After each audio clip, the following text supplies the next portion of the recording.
Recording. All right, I think it's going now.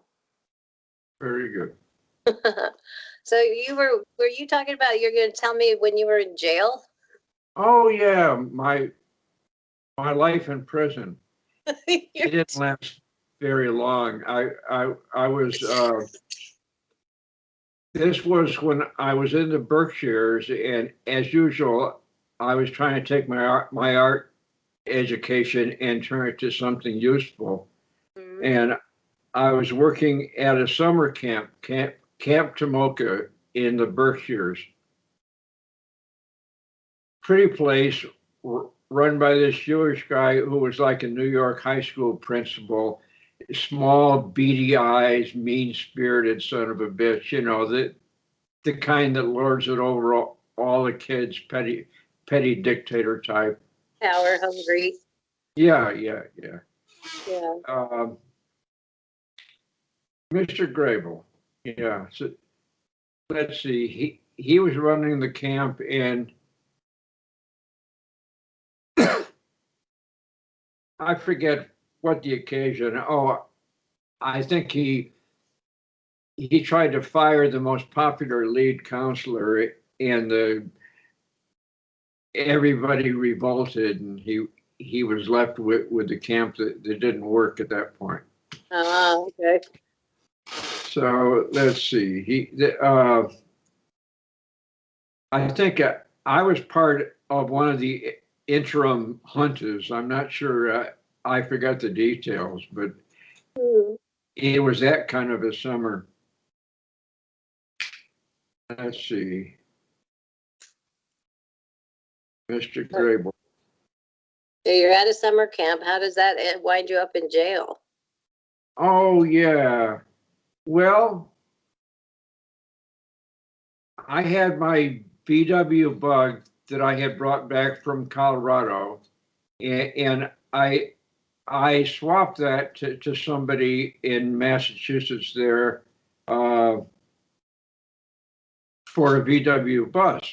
I thought that would be more useful for camping and friends and such. Yeah. So I got this VW bus at camp, and I didn't have the details worked out on it, the license and registration and insurance yet, you know. So I the muffler was busted, the thing was noisy, so the first thing that I had to do was to get the muffler fixed so I could get it inspected, so I could get it registered. So I drove into Lee. I think I got the muffler and was on the way back with it. I didn't have it installed, but had it in the vehicle.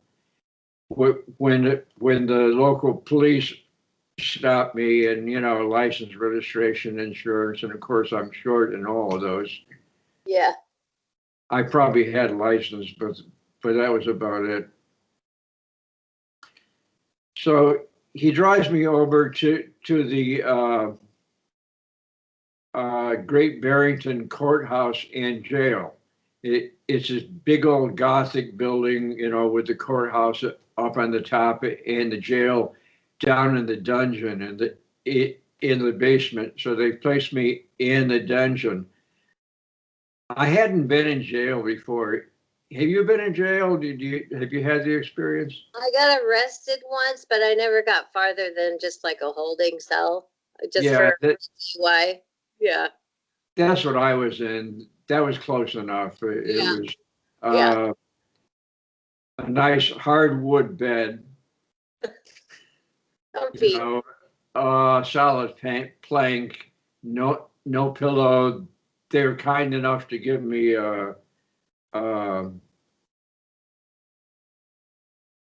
the this scrubby old wool blanket for comfort, you know.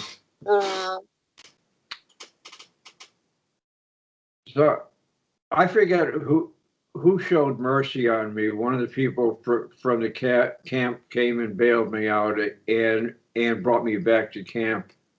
How long were you there? In the jail? Yeah. Oh, just overnight. We had court the next morning. I tried to plead guilty with an explanation, which didn't do the least bit of good. Did you ever hear that song, Alice's Restaurant by Arlo Guthrie, Yeah. where he talked about going before the blind judge? That's who I saw. Yeah. Yeah. Yeah. It was never going to matter what you had to say. No, no, no. Things were pretty firm. So let's see. What the heck was that judge's name? I I'm blanking on it right now. But let's see. Where's it going with this? So that was the extent of Oh your yeah, they criminal got me history? out of jail. I went back to camp, and meanwhile, at camp there was another riot going on because Mr. Grable had done something else stupid.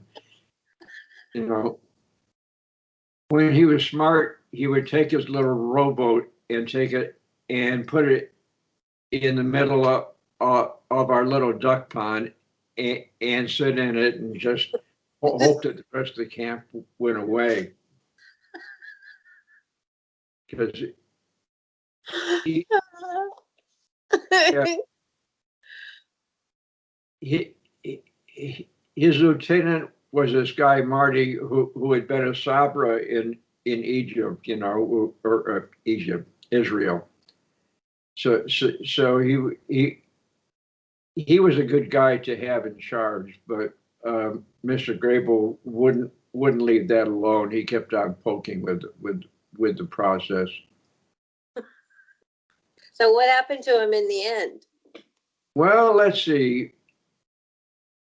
At the time that I came back from the Great Barrington Jail, It should be in all caps, like all yeah, capital letters. The Great Barrington Jail. yeah, they had had a little riot, and the local police chief had come out to investigate, and it was more excitement than he had seen, so he had a heart attack and died on the spot. What? The police chief? Yeah, and that made everyone nervous. You know that was not a good look. Yeah. Yeah. You guys killed the police chief. Yeah, Good. we made the New York Times anyway. That there was that. So what happened to this camp in the end? It sounds like a complete disaster.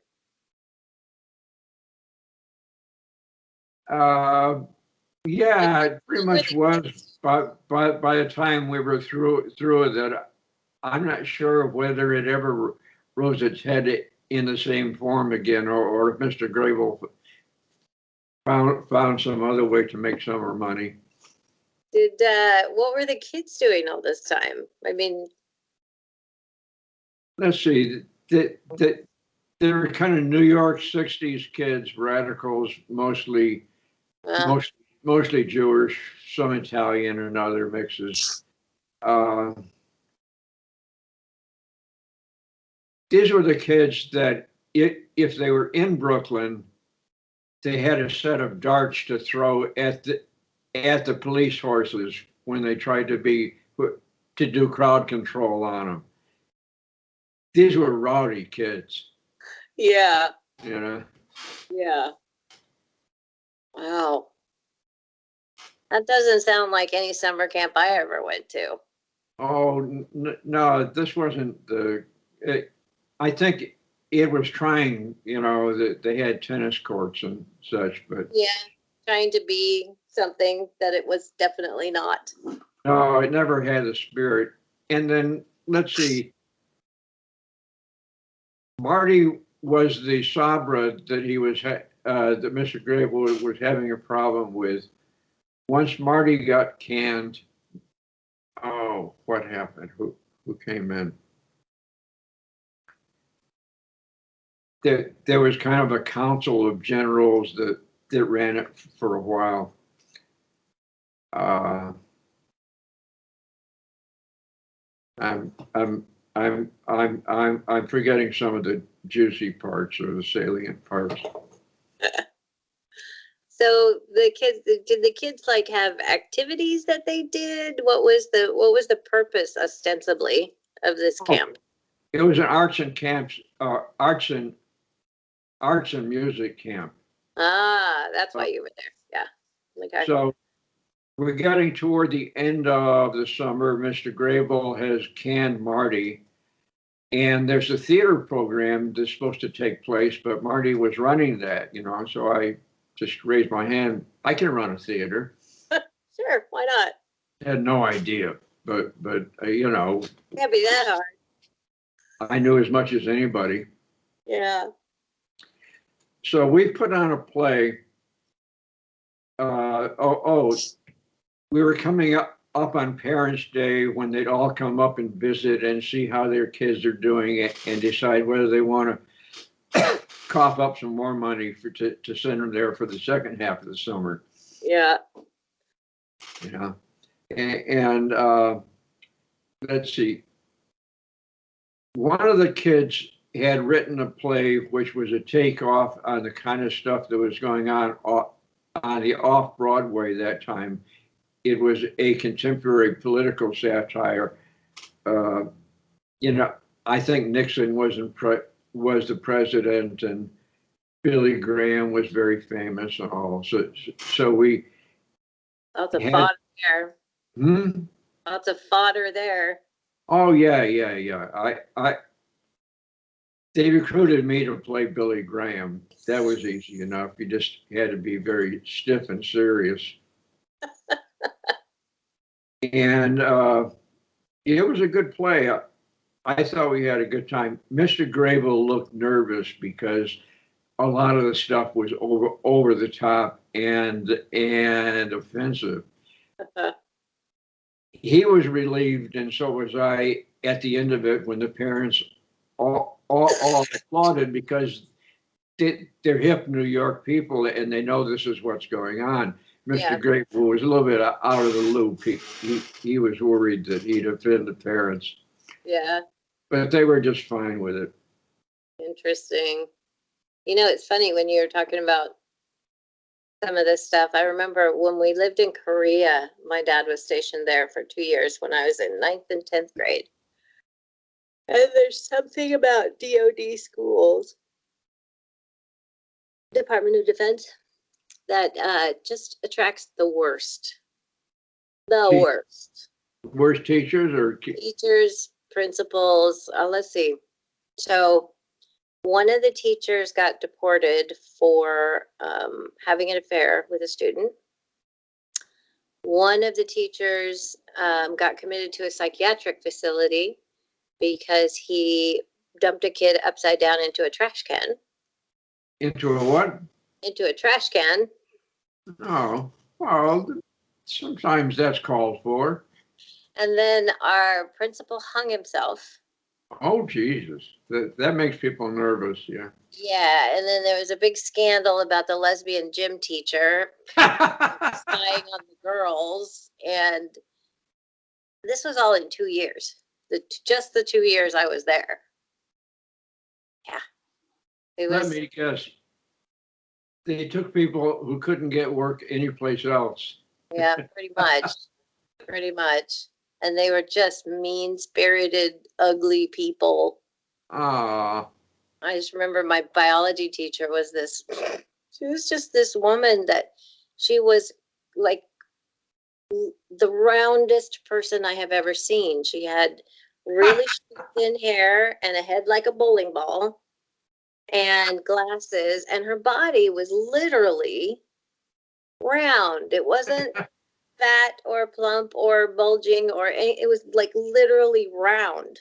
It was weird. God. Mrs. Burdick. I remember her. When I got brought home by the MPs and because I was so drunk. My parents thought I was going to die, of course, from alcohol poisoning. And Kirsten said that I sat up in bed and just looked at them all and said, Ms. Burdick is a bitch. And then I flopped back down and passed out again. Yeah. Did I ever tell you that story? No, no. Yeah, so I was ninth or 10th grade. So, 16, 15 probably. We Huh? lived in we lived in Korea, and every Saturday night we'd have at the teen center, we'd have these dances, which were really a lot of fun. Um, but one night, so I went because this one girl and I had somehow gotten into a big feud because I was dating the guy that used to be her boyfriend or so, high school drama stuff. Yeah, yeah. And she was like 6 feet tall and a redhead. Oh, And I'm like 5 foot nothing and super quiet. And so it was just this huge drama in my life, right? And yeah. the reason I went on this outing that we will talk about is because she was going to be there and we needed to like hash this out. Anyway, so somebody rented a room in a Korean brothel.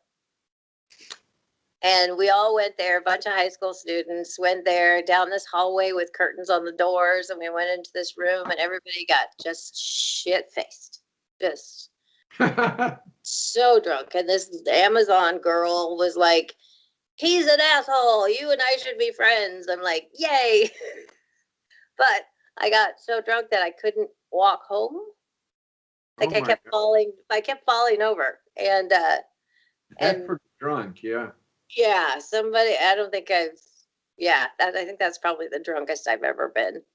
And somebody I can't even remember who was trying to get me home, and they just kept picking me up and walking a couple steps, and then I'd fall over. And so the MPs pulled over and took me, right? Military police. And they took me to the station and they asked me what my address was, and I kept getting it wrong. And I was just like, man, my dad is a full bird colonel, Uh-huh. right? That should This do you some good. this is scandalous. Oh, Scandalous behavior. oh, Jesus. Yeah, so I finally got my address right. They took me home, and Kirsten was the only one home, and she's younger than me, right? So she's like 13, and she doesn't know what to do with me. So she Right. put me to bed. Mom and dad came home. It was the whole thing. I was grounded for like 5 months, and yeah, but the girl didn't want to beat me up anymore. Oh, So I called that a win. Yeah, we bonded and decided he was just an asshole. oh, okay. Yeah. Anyway, that's why I take getting taken home by the MP's story. But there was a whole bunch of stuff that happened there. Like Kirsten and I were on uh the RGH bus. So RGH was rental government housing, and we Uh-huh. would go between that and the base. We were on the RGH bus, and some colonel's or general's wife was on the bus just shit faced, like just blah, blah, blah, and calling us whores and saying, I know what you do with those boys and blah, blah, blah, blah, blah. And she got off the bus and followed us. And oh, man, it was, Well, were the students divided, boys and girls? Is that? No. Okay. no, it was co-ed. No. And it was, yeah, it was interesting because I was just getting to that age where, you start dating and stuff. And Yeah. in Korea, there's not really, I mean, you are Americans and Koreans, right? There's not really any division by race or any, and it's, the military is pretty, democratic, and there's no like class system except for, if you're an officer and your kid does something embarrassing, it's a bigger deal, right?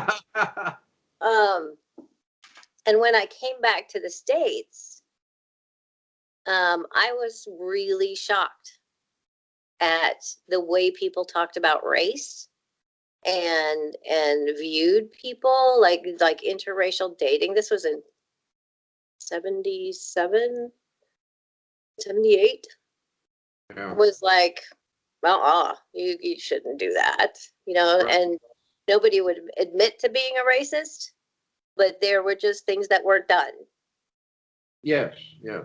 And my parents put it in the terms of, we don't want to see you go through anything hard, right? Yeah. Which, I get that, but there's also, yeah, anyway, so that whole 2 years was quite the experience. Sounds strange, yeah. Yeah, it was. It was really strange. And then we came back and went to Cabrillo High School in Lompoc, California, and it was all just normal American cheerleader high school. Oh, Yeah. so the kids in Korea like to party more and kind of see what they could get away with? No, No? well, maybe there was a culture of,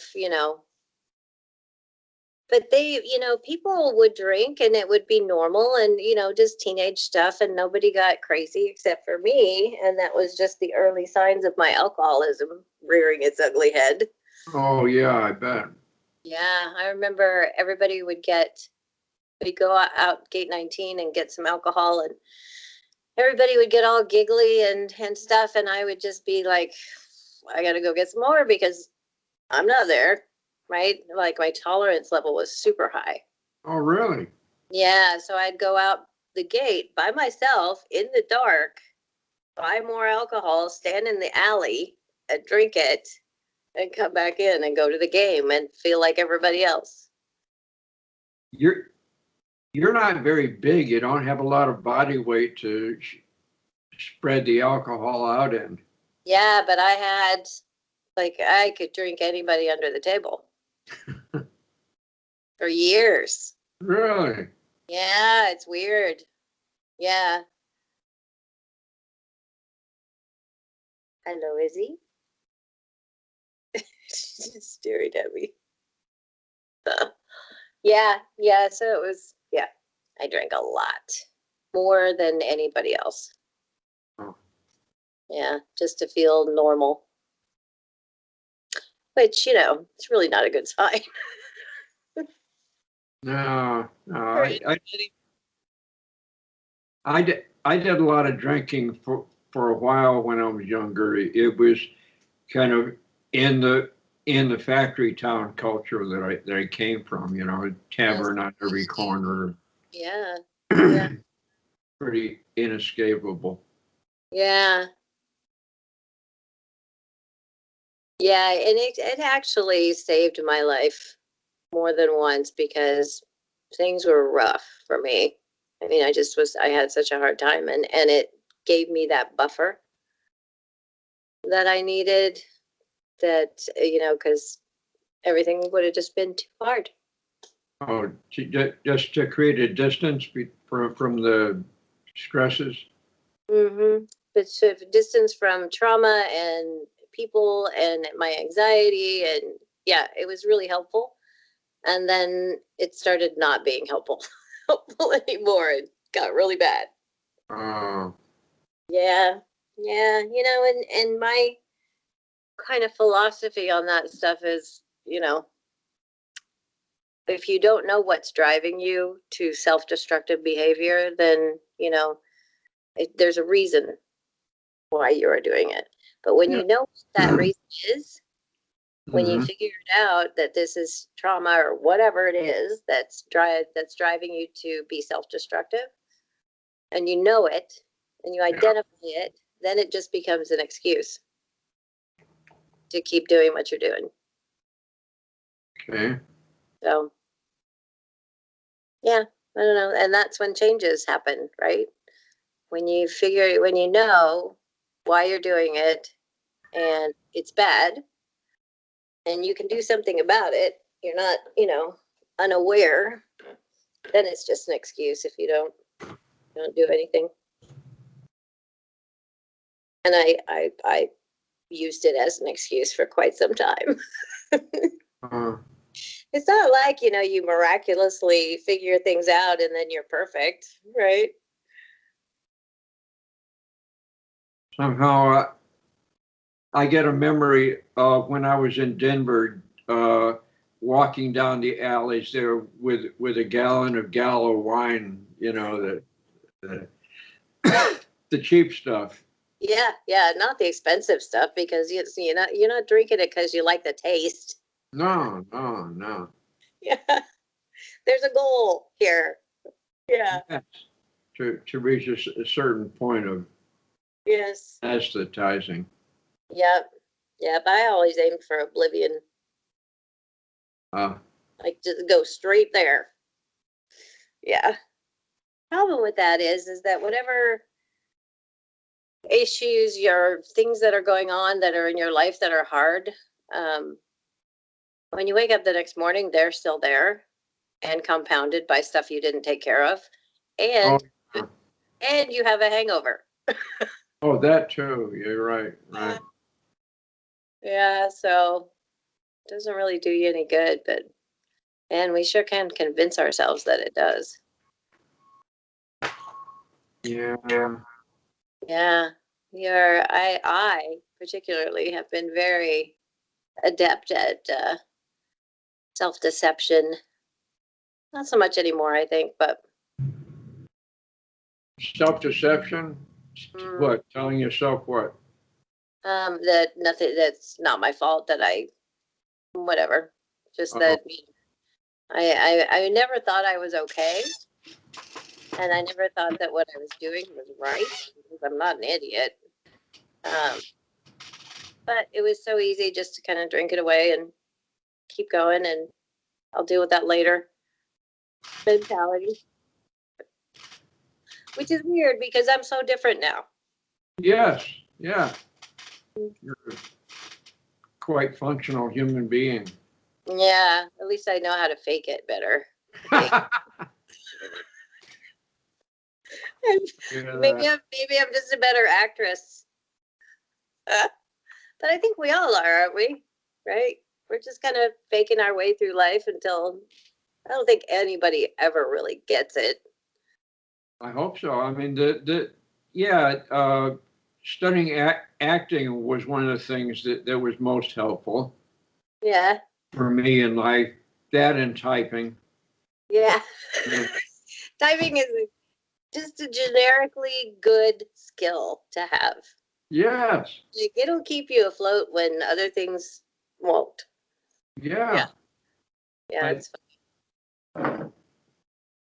most of my jobs have involved a keyboard, so I'm really glad that I learned typing early. yeah, and I remember like learning on a typewriter, Uh-huh. the clackety clack clack kind, and just not the old ones with the round keys like the really old ones, but an electric typewriter. Uh-huh. And then you'd have to use the whiteout and you'd have to backspace. And then there was the IBM Selectric. Oh, the fancy Remember one that? Where it would erase. with the little ball that would zip around. Yeah. Yeah, Remember that? and it had the regular ribbon, and then it had the erasing ribbon, and it would go ka-choke, ka-choke, ka-choke, and go back and Oh take it. yeah. Yeah. And then there was the next step up, which was the little ribbon of text across a digital screen. Uh-huh. Remember that? Where it would, Oh, the word processor stuff. yes, yeah, Yeah. but it was just this like ticker tape, tiny little running something. I never Yeah. paid attention to it. Positional stuff. Yeah. Yeah, yeah. It always confused me and I never paid attention to it. Yeah.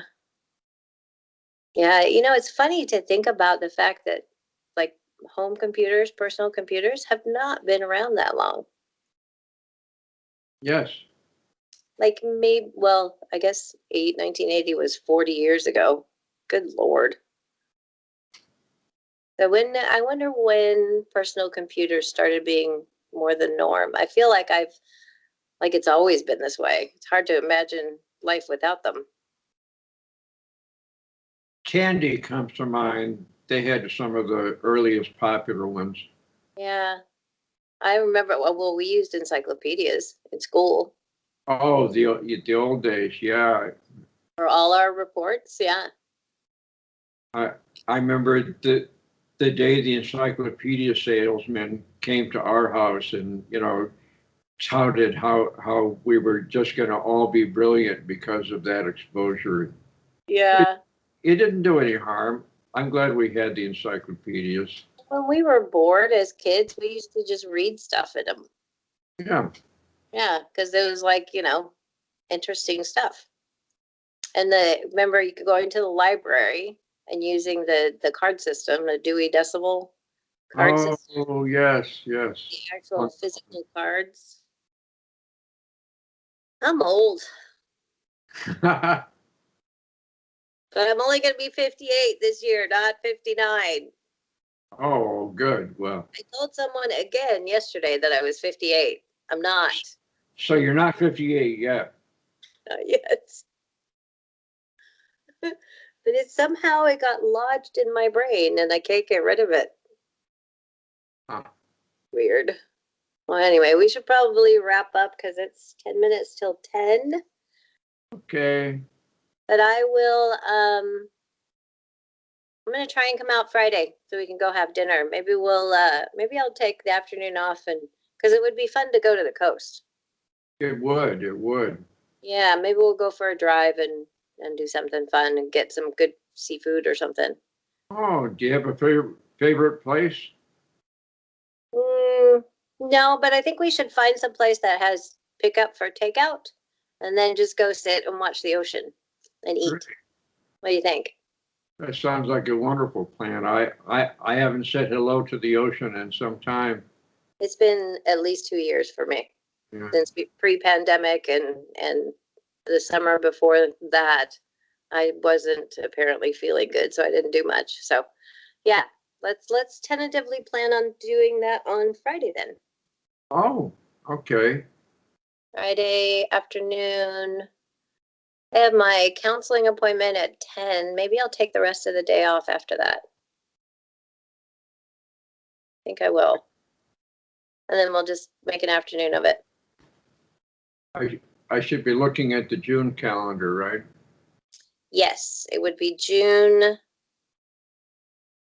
Thursday, Friday, 4th, I think. June 4th. Okay. Friday the 4th.